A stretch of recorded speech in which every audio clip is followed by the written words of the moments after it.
அன்பு தமிழ் மக்களே வணக்கம்.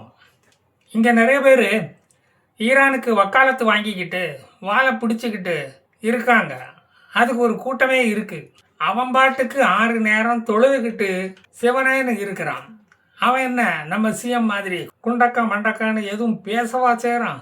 இந்துக்களை மட்டம் தட்டி பேசிக்கிட்டா இருக்கான். அவன் பாட்டுக்கு குல்லா போட்டு கஞ்சி குடிச்சிக்கிட்டு இருக்கிறவனை உச்சி மண்டையில் மட்டும் குல்லா போடுற யூதன் ஈரானில் குண்டை போட்டு பல காசா சிட்டிகளை உருவாக்கிக்கிட்டு இருக்கான். இன் ரியாலிட்டி ஈரான் என்ன செய்து கொண்டு இருக்கிறது? மண்ணுக்கடியில் 100 மீட்டர் ஆழத்துக்குள்ளே போய் யுரேனியத்தை ஏன் செறிவூட்டி கொண்டு இருக்கிறது? ஏன் அதை 25 மீட்டர் ஆழத்திலேயே கூட செய்யலாமே, செய்யக்கூடாதா? இன்டர்நேஷ்னல் அட்டாமிக் எனர்ஜி ஏஜென்சி அந்த செறிவூட்டலை கண்காணிக்க அனுமதி கேட்டபோது அனுமதிக்க மாட்டேன் என்கிறதே ஈரான். அதுதான் ஏன்னு கேட்குறேன். நீ தான் திருடவில்லையே, எதுக்கு முகத்தில் கருப்பு துணியை கட்டிக்கிட்டு இருக்கிற? உன் நாட்டு ஒரிஜினல் முஸ்லீம்கள் மெக்காவுக்கு போக விரும்பினால் அதற்கு விசாவுக்கு அப்ளை பண்ணினா ஏன் உடனடியாக அவனுக்கு விசா கொடுக்க மாட்டேங்கிற? ஏன் அவன் பின்புலம் முன்புறம் எல்லாத்தையும் நல்லா ஆராயிற? தேவையில்லாமல் அணுகுண்டு தயாரிக்காமல் எத்தனையோ இஸ்லாமிய நாடுகள் அமைதி மார்க்கத்தில் பயணிக்க நினைக்கும் போது உனக்கு மட்டும் ஏன் அணுகுண்டு மார்க்கத்தில் பயணிக்க தோன்றுகிறது? ஏன் யூதனுக்கு மட்டும் சலாம் அலைக்கும் சொல்ல மாட்டேங்கிறாய்? ஏன் மாட்டேன்னு அடம்பிடிக்கிற? நேசக்கரம் இஸ்ரேல் நீட்டும் போதெல்லாம் மண்ணுளி பாம்பு ஆட்டம் ஆடிக்கிட்டு மண்ணுக்குள்ள போய் ஒளிவது ஏன்? ஏன் பம்முற பதுங்குற? உன்னுடைய பழக்க வழக்கத்திலே நேர்மை இல்லையே. 2000 கிலோமீட்டர் பயணித்து செல்லும் பாலிஸ்டிக் மிசைல்களை ஏன் நீ தயாரிக்கிற? இஸ்ரேல் நாட்டு மேல பூமாரி பொழிந்து அந்நாட்டு மக்களை வாழ்த்துவதற்காகவா அப்படி செய்கிறாய்? அதனால பதிலுக்கும் அவன் ஜெரிகோ ஏவுகணைகளை செஞ்சு உன்னை வாழ்த்த நினைக்கிறான். அதுல என்ன தப்பு இருக்கு? உன் மேல ரெட் ரோசஸை அள்ளி வீச அவன் அதை பதிலுக்கு தயாரிக்கிறான். உன்னால தான் அவன் அயன் டோமையை கண்டுபிடிச்சான். அது தெரியுமா? இஸ்ரேலை நேரடியாக தாக்கும் திறன் இல்லாமல் ஹமாஸு, ஹிஸ்புல்லா, பாலஸ்தீன ஷிகாத்து, ஊத்திஸு என்ற பெருச்சாளிகளை தீனியிட்டு வளர்த்ததால் தான் அவன் ஆங்காங்கே எலிப்பொறிகளை வைக்க ஆரம்பித்தான். கழக வம்சாவளிகளைப் போல யூதன் பலதார வாழ்க்கையை வாழ்ந்து வத என்று வாரிசுகளை அவன் உன்னை போல பெத்து போடலையே. உன் வம்சாவளியோ நீ அழிந்த பின்பும் உனது கொலைபாதக கொள்கைகளைத்தானே கடைபிடிக்கிறார்கள், உறக்க உச்சரிக்கிறார்கள். ஈரானில் தான் தரிசு நிலங்கள் ஹெக்டர் கணக்கில் கிடக்குது. அதுல காசா அளவுக்கு ஒரு நிலத்தை கொடுத்து பாலஸ்தீனர்களை அங்கு குடியமர்த்த வேண்டியது தானே. இதுதாண்டா உன் பாலஸ்தீனம்னு சொல்ல வேண்டியது தானே. உழைக்காமலே ஓசிச்சோறு தின்னும் அவர்களுக்கு ஒரு தொழிலை கற்றுக் கொடுக்க வேண்டியது தானையா? கற்றுக் கொடுக்க வேண்டியது தானே. பெட்ரோமாஸ் லைட்டே தான் வேண்டும் என்று ஏன் இந்த கீரல் விழுந்த ரெக்கார்டை எடுத்து அப்பப்போ போடுறீங்க? அந்த ரெக்கார்டெல்லாம் இப்போ அவுடேட்டட் ஆகிவிட்டது, அது தெரியுமா? அதுக்கப்புறம் CD, VCD, pen drive, HD, cloud என்று எத்தனையோ முன்னேற்றங்கள் வந்து விட்டது. ஆனால் நீ அதுக்கு பிறகும் எதுக்கு அந்த பழைய ஓலைச்சுவடிகளை எடுத்து வாசிச்சுக்கிட்டு ஜோசியம் சொல்லிக்கிட்டு இருக்கீங்க? அல்லாஹ் கொடுத்த ஆயில வித்து பொறுக்கி ஒரு நல்ல வாழ்வு வாழணும் அப்படின்னு உங்களுக்கு தோணவே தோணாதா? இஸ்லாமியனா ஒரு பாகிஸ்தான்காரன் மாதிரி தான் வாழணும் என்று முடிவு எடுத்துட்டீங்களா? எந்த இஸ்லாமியனாவது இந்த உலகத்தில் நிம்மதியாக வாழ்கிறான் என்று எடுத்து சொல்ல முடியுமா, காட்ட முடியுமா? ஆயில் உற்பத்தி நாடுகளில் ஆயில் வத்தி போனா நீங்க என்ன பண்ணுவீங்க? உங்களுக்கு இப்ப ஆயில் இருந்தும் அதை விற்க முடியல, கடத்தவும் முடியல. ட்ரம்ப் ஸ்ட்ரெயிட் ஆஃப் ஹார்மஸ்ல செக் போஸ்ட் போட்டுட்டாரு. டோல்கேட்டு கட்டாம அங்கிருந்து நவர முடியாது. அதுக்கு உனக்கு ஒரு வழி சொல்லி தரட்டுமா? எங்க செந்தில் பாலாஜியை உன் நாட்டுக்கு கூட்டிட்டு போய் பெட்ரோலியத்துறை அமைச்சரா போட்டுடு. ஒரு பேரலுக்கு 10 ரூபா எக்ஸ்ட்ரா போட்டு உன் வருமானத்தை பெருக்கி காட்டிடுவாரு அவரு. உனக்கும் வருமானம் கொட்டன்னு கொட்டும். சமாதான பேச்சுவார்த்தைக்கு எவன் வந்தாலும் பட்டியல அடைச்சு போட்டு அவனை வழிக்கு கொண்டு வந்துடுவாரு. பதவி ஏத்த 10 மணிக்கெல்லாம் நிலத்துல தொலை போட ஆரம்பிச்சுடுவாரு.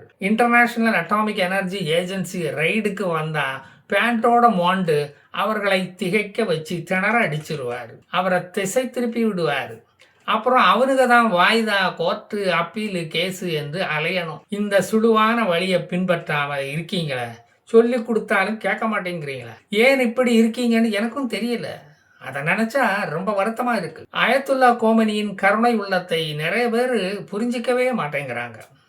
மிசைல் விஞ்ஞானிகள் 2000 கிலோமீட்டர் பறந்து சென்று தாக்கும் ஏவுகணையை கண்டுபிடித்து அவரிடம் போய் சொன்னபோது அந்த கோமனியிடம் வந்து சொன்னார்கள், அந்த ரேஞ்சை 4000 கிலோமீட்டருக்கு அதிகரிக்க விரும்புவதாகவும் அதை இம்ப்ரூவ்மெண்ட் பண்ண நிதி உதவி அளிக்க வேண்டும் என்றும் கோரிக்கை வைத்தார்கள். அதற்கு கோமனி கருணை உள்ளத்துடன் அந்த ப்ரொபோசலை மறுத்து விட்டார். தாய் உள்ளத்தோடு அதை மறுத்து விட்டார். அதனால்தான் அவருக்கு தாயுமானவர் என்று பெயர் வந்தது. 2000 கிலோமீட்டருக்கு மேல் பயணித்து மனிதர்களை கொல்லும் கொடூர ஆயுதம் நமக்கு தேவையில்லை. அவ்வளவு கொடூர புத்தி உடையவர்கள் அல்ல நாம். அல்லாஹ் என்ற அண்ணா நம்மளை அப்படி வளர்க்கவில்லை. இஸ்ரேல் வெறும் 1500 கிலோமீட்டர் தூரத்தில் தானே இருக்கு. 4000 கிலோமீட்டர் பயணித்தால் நம்முடைய ஏவுகணைகள் மெடிட்டரேனியன் கடலில் மீன் பிடித்து கொண்டிருக்கும் பாலஸ்தீனர்களைத்தான் போய் தாக்கும். அவர்களாவது உயிர் பிழைத்து நிம்மதியாக இருக்கட்டுமே. அவர்கள் கடலில் மிதப்பதே பாலஸ்தீனத்தை தேடி கண்டுபிடிக்கத்தான். கடலில் தேடிக்கொண்டிருக்கிறார்கள் பாலஸ்தீனத்தை. 4000 வருடங்களுக்கு முன்பு இருந்த அந்த பாலஸ்தீனத்தை மெடிட்டரேனியன் கடல் வந்து மூழ்கடித்து விட்டதாம்.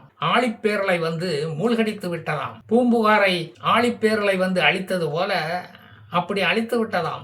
எவனோ அப்படி சொன்னதை கேட்டு நம்பிக்கிட்டு தான் அவன் கடலில் தேடிக்கிட்டு இருக்கான். அது உண்மையில ஜோர்டான் ஆத்துக்குள்ளே இருக்குடா என்று நாம் சொன்னாலும் அவன் நம்ப மாட்டேங்கிறான். இந்த ஏமாளி பயலை என்னத்தான் செய்ய முடியும்? என் தலையில் அடித்து சரி போகட்டும்னு விட்டுட்டேன். இப்படி சொன்னவர் 4000 கிலோமீட்டர் தொலைவில் இருக்கும் டீகோ கார்சியா என்ற அமெரிக்க இங்கிலாந்து மிலிட்டரி தளத்தை எப்படி தாக்க முடிந்தது? அதை கோமனி கிட்ட கேட்கலாம்னா மனுஷன் அதுக்கு முன்னாடியே போய் சேர்ந்துட்டாரு. அப்படியே அவரோட பிள்ளையாண்டாங்கிட்ட கேட்கலாம்னா அவர் மாஸ்கோவில் போய் டிஸ்கோ டான்ஸ் பார்த்துக்கிட்டு இருக்காரு. ஆமாம், சமாதான காரியங்களுக்காக, ஆக்கப்பூர்வமான காரியங்களுக்காகத்தான் நாங்கள் கோடிக்கணக்கில் முதலீட்டை குழிகளில் கொட்டி ஆராய்ச்சி பண்ணிக்கிட்டு இருக்கோம். இப்படி ஆராய்ச்சி பண்ணியே எங்கள் இராணுவ மந்திரி அப்பாஸ் ஆராய்ச்சின்னு தனது பெயரையே மாற்றிக்கிட்டாருன்னா பார்த்துக்குங்க. அணுவை பிளந்தால் நிறைய ஹீட் எனர்ஜி வெளிப்படுமாம். அந்த சூட்டில் ஈஸியாக சோறு சமைத்து 2 நிமிஷத்தில் நமது சமையலை முடித்து விடலாமாம். அது பயன்பாட்டுக்கு வந்தால் மைக்ரோவேவ் ஓவன், கேஸ் ஸ்டவ், மண்ணெண்ணெய் ஸ்டவ், இண்டக்ஷன் ஸ்டவ் எல்லாத்தையும் தூக்கி கடாசி விடலாம். அந்த ஆக்கப்பூர்வமான உணவு ஆக்கும் முயற்சியில் நாங்கள் ஈடுபடுகிறதை இந்த பொறாமை தீ பிடித்த மேற்கத்திய நாடுகள் நம்ம பிறவி எதிரியான இஸ்ரேலு கூட கூட்டணி போட்டுக்கிட்டு அவங்க கூட சேர்ந்துக்கிட்டு அதுக்கு உலை வைக்க பார்க்கிறான். உலை வைத்தால் எவ்வளவு மரங்கள் அழியும் தெரியுமா? அவனுக்கு தெரியாது. அந்த மரமண்டைக்கு அது தெரியாது, சொன்னாலும் புரியாது. அவன் உடம்புலையும் திராவிட ஜீன் இருக்கும் போல. திராவிடன் பேச்ச கேட்காதன்னு சொன்னா கேட்கறானா? சன் நெட்வொர்க் பார்த்துக்கிட்டு இருந்தா அறிவு வளருமா? பழைய முரசொலி பேப்பரை படிச்சாலாவது பெரியாரை பத்தி நாம உண்மைகளை தெரிஞ்சுக்கலாம். திருந்தவே மாட்டேன் என்று அடம் பிடிக்கிறவனை என்னதான் செய்வது? தூங்குவது போல நடிப்பவன் அவனும் இவனும் ஒண்ணுதான். தேர்தலில் நிக்க வச்சு துவக்க வச்சிட வேண்டியதான், வேற வழியே இல்லை. மருந்துக்கு மோள சொன்னா மணல்ல மோளுகிற திமிரு பிடிச்சவனா இருக்கான். என்ன செய்வது? இப்ப ஈரான் இருக்கிற நிலைமைய பாத்தியா? ஒரு அணுகுண்டை வெடித்திருந்தா கூட இவ்வளவு அழிவு வந்திருக்காது. ஈரானுக்கு அணுகுண்டை வெடிச்சு காட்டலாம்னா அதை கூட அவனுங்களை செய்ய விட மாட்டேங்கிறானே. வாயை கட்டி வைத்த கட்டி ஹமாசு, ஹிஸ்புல்லா, ஹூத்திஸுகளின் வைத்த கழுவி கஷ்டப்பட்டு ஒரு அணு ஆராய்ச்சியில் இறங்கி ஒரு நோபல் பரிசை தட்டிக்கிட்டு போகலான்னு பார்த்தா அங்கேயும் இந்த ட்ரம்ப் போட்டிக்கு நிற்காரு நோபல் பரிசுக்கு. இந்த ட்ரம்ப் அநியாயத்துக்கு பொய் சொல்றாருப்பா. போர் நிறுத்தம் 5 நாளைக்குன்னு சொன்னதை நம்பி ராக்கெட் லான்ச்சிங் பேடுகளை எண்ணெய் போட்டு தொடச்சி வைக்கலான்னு நினைச்சுக்கிட்டு இருக்கும் போதே பவர் பிளான்ட், பவர் ஸ்டேஷன்களை தாக்கிட்டாரு. பவர் கிட்டுகளை தாக்க மாட்டோம் என்று சொல்லிக்கிட்டு அதை தாக்குறாரு. பாகிஸ்தான் இந்தியா போரை நான் தான் நிறுத்தினேன்னு பொய் சொன்ன மாதிரி நித்தம் ஒரு பொய் பேசிக்கிட்டே இருக்காரு. அவர் பொய் சொல்றத இப்ப நம்ம ஈஸியா கண்டுபிடிச்சிடலாம் தெரியுமா? அது ரொம்ப ரொம்ப ஈஸி. ஆமா, அவரோட உதடு அசைஞ்சாலே போதும் பொய் பேசுறாருன்னு கண்டுபிடிச்சிடலாம். சரி மக்களே, நான் போயிட்டு மீதியை மீண்டும் சொல்லுகிறேன். Jai Hind. Help, please, get back!